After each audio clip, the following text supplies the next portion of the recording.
चले हैं। हनुमान जी कहते हैं कि बुद्धि और बल में निपुण को देखकर जानकी जी ने कहा, जाओ हे तात हे सु श्री रघुनाथ जी के चरणों को हृदय में धारण करके मीठे फल खाओ। ठीक, कहते हैं देख बुद्धि बल निपुण कपी कहू जानकी जाओ और रघुपत हृदय धरी तात मधुर फल खाओ।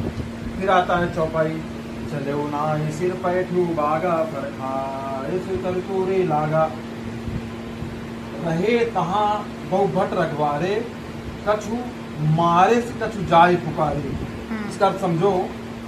कहे चले नाहि सिर पैठू बागा, वो सीताराम जी के माता सीता के चरणों में अपना शीश नवा के वहाँ से चले, फल खाए उसका तोरे लागा और बाग में घुसे, फलों को वृक्षों को खाया, कुछ को तोड़ा।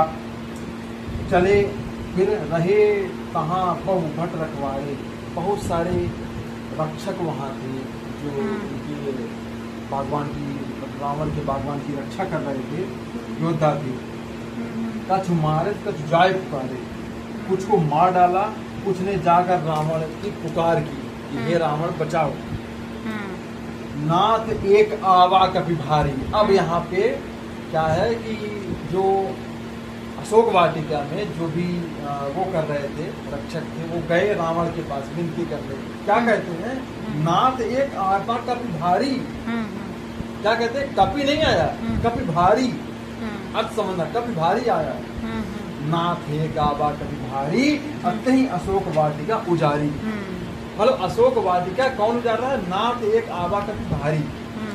मतलब एक बंदर, बहुत भारी बंदर आया है जो पूरे वन को उजाड़ रहा है, कुछ खा रहा है, कुछ को तोड़ रहा है।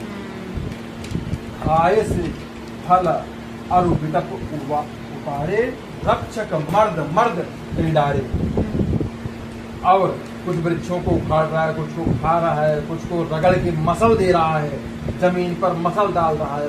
जितने भी उसके साथ से युद्ध करने जा रहे हैं। सुन रावण पटयु भटनाना।